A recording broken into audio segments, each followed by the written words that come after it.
Guys, आज की इस वीडियो में हम बात करेंगे कि अगर किसी व्यक्ति को स्टेट बैंक ऑफ इंडिया में अपना जनधन खाता खुलवाना है तो किस प्रकार से खुलवा सकता है। जनधन खाता खुलवाने के लिए क्या क्या डॉक्यूमेंट लगते हैं, कौन कौन से लोग जनधन खाते को खुलवा सकते हैं, सारी जानकारी आपको इस वीडियो में मिलेगी। और जनधन खाता खोलने के लिए अगर बैंक वाले आपसे मना करते हैं तो क्या करना है वो भी आपको इस वीडियो में बता देंगे। चलिए स्टार्ट करते हैं इस वीडियो को। नमस्कार, मेरा नाम मनीष प्रजापति, आप सभी का एक बार फिर से वेलकम एक न्यू वीडियो में।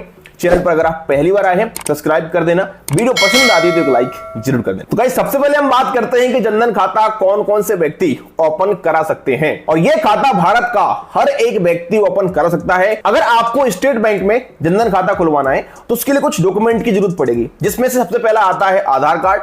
अगर पैन कार्ड है तो बहुत बढ़िया, आप पैन कार्ड दे सकते हैं, लेकिन अगर पैन कार्ड नहीं भी है तो भी आपका खाता खुल जाएगा, क्योंकि जनधन वाला खाता बिना पैन कार्ड का खुल जाता है। लेकिन आजकल तो सबके पैन कार्ड बन ही चुके हैं, तो आप पैन कार्ड अपने साथ में जरूर लगाइएगा। इसके अलावा आपको 2 पासपोर्ट साइज फोटो लगेंगे। चलिए अब बात करते हैं जनधन अकाउंट के कुछ बेनिफिट की। तो जनधन अकाउंट खुलवाने के बहुत सारे बेनिफिट हैं, जैसे कि सबसे बड़ा बेनिफिट मुझे इस अकाउंट पे ये लगता है कि ये जीरो बैलेंस खाता है।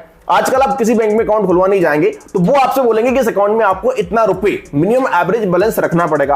अगर आप उतना बैलेंस नहीं रखते तो बैंक आपके अकाउंट पे चार्ज लगा देगा। अगर बैंक में पैसा नहीं होगा उसको माइनस में कर देगा। इस प्रकार के झमेले बढ़ जाते हैं। तो जनधन खाता जीरो बैलेंस खाता है, इस पर कोई भी आपको चार्ज नहीं देना है और ना ही कोई मिनिमम एवरेज बैलेंस रखना है। इसके अलावा इस अकाउंट पर आपके लिए बिल्कुल फ्री में ₹1 डेबिट कार्ड मिलता है और ₹1 डेबिट कार्ड बिल्कुल लाइफ टाइम के लिए फ्री रहता है, कोई भी आपको इसका चार्ज भी नहीं देना होता है। और इस डेबिट कार्ड पर हमारे लिए एक 3 लाख रुपए तक का दुर्घटना बीमा कवर मिलता है और भी इस पे एक हमारे लिए इंश्योरेंस कवर मिल जाता है। तो इस प्रकार के अच्छे खासे बेनिफिट मिलते हैं हमारे लिए इस अकाउंट पर, और जीरो बैलेंस अकाउंट रहता है। बाकी इस अकाउंट पर आपके लिए 10,000 रुपए तक की एक ओवरड्राफ्ट की लिमिट मिलती है। एक तरीके से लोन समझ सकते हैं, जिसके 1 महीने के लिए आपको मिल जाता है और 1 महीने में आप वापस कर सकते हैं। कोई भी आपसे इंटरेस्ट यहां पर नहीं लिया जाता है। तो ऐसे इस अकाउंट के कई सारे लाभ हैं। इसके अलावा जनधन खाते पर जो आप पैसा रखते हैं इसमें आपको इंटरेस्ट भी दिया जाता है। बाकी जनधन खाते का एक बहुत बड़ा लाभ यह भी है कि अगर सरकार का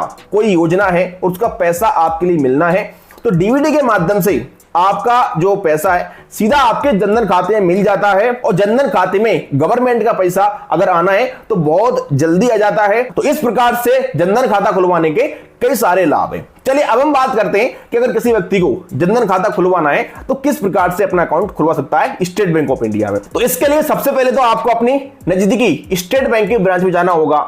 वहां पर जाकर के आपको एक फॉर्म भरना पड़ेगा जनधन खाता खुलवाने का। सबसे पहले आपको ब्रांच में जाके बात करना है और कर्मचारियों से बोलना है कि सर हमारे लिए एसबीआई में जनधन खाता खुलवाना है। तो वो आपके लिए एक फॉर्म देंगे जनधन खाता ओपन करने का। वो फॉर्म आप भरेंगे। फॉर्म के साथ आपको अपना 2 फोटो, आधार कार्ड का फोटो कॉपी, पैन कार्ड का फोटो कॉपी लगाना है अगर पैन कार्ड है तो। इस प्रकार से आप सारे डॉक्यूमेंट जमा कर देंगे बैंक में, तो बैंक वाले आपका जो अकाउंट है ये ओपन कर देंगे। इसके बाद 3 वर्किंग डे के अंदर आपका जनधन खाता खुल जाएगा। लेकिन कई बार बहुत बड़ी समस्या यहां पर ये आती है कि स्टेट बैंक में आपसे बोला जाएगा कि यहां पर हम जनधन खाता खोलते ही नहीं है। बैंक वाले आपसे डायरेक्ट मना कर देंगे कि हम जनधन खाता नहीं खोलेंगे, और यहां पर वो ये तर्क देंगे कि जनधन खाता खुलवाने के लिए हमारे क्यूस्क हैं, हमने बहुत सारे क्यूस्क ओपन करके रखे हैं जहां पर पर्टिकुलर जनधन खाता ही खोला जाता है। तो ये तर्क उनका सही भी है।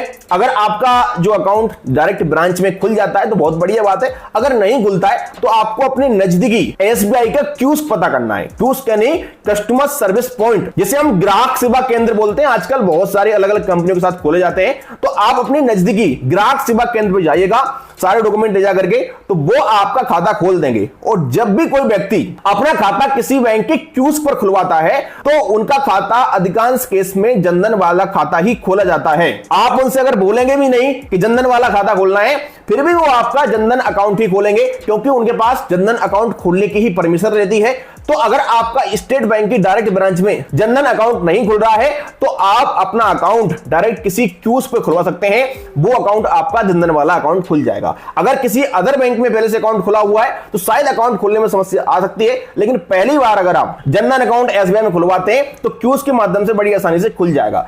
वैसे आपके अकाउंट किसी बैंक में खुले हो उससे कोई फर्क नहीं पड़ेगा, लेकिन जनधन वाला खाता किसी अदर बैंक का पहले से नहीं खुला होना चाहिए। और जनधन अकाउंट खोलने का कोई भी पैसा आपसे नहीं लिया जाता है, लेकिन कई बार जो क्यूस्क पॉइंट वाले होते हैं वो आपसे 150 रुपए का चार्ज ले लेते हैं। तो वो आपको देख लेना है भाई, या अपनी कंप्लेंट कर सकते हैं लेकिन वैसे जनधन खाता खोलने का कोई भी चार्ज नहीं लगता है। फ्री में आपका खाता खुलेगा और फ्री में ही आपका डेबिट कार्ड मिलेगा, इसकी पासबुक भी आपको मिल जाएगी। अकाउंट खुलने के बाद आप अपना जनधन खाता यूज कर सकते हैं और इस पर बहुत सारे बेनिफिट है जो मैंने आपको बता ही दिए हैं। अपने अकाउंट को आप इस्तेमाल करेंगे, थोड़ा बहुत लेन देन करेंगे, थोड़ा बैलेंस मेंटेन करेंगे, इसके 6 महीने बाद आपके लिए इस अकाउंट पर 10,000 रुपए तक की एक ओवरड्राफ्ट की लिमिट भी मिल सकती है। आप 6 महीने बाद इसको अप्लाई कर सकते हैं और अगर आप एलिजिबल हुए तो आपको ओवरड्राफ्ट की लिमिट मिल जाएगी। इस प्रकार से आप स्टेट बैंक में जनधन खाता खुलवा सकते हैं। आपका जनधन अकाउंट किस बैंक में है हमें कमेंट में जरूर बता देना। जानकारी पसंद आए तो वीडियो को लाइक कर देना। चलिए फिर मिलते हैं किसी नेक्स्ट वीडियो में।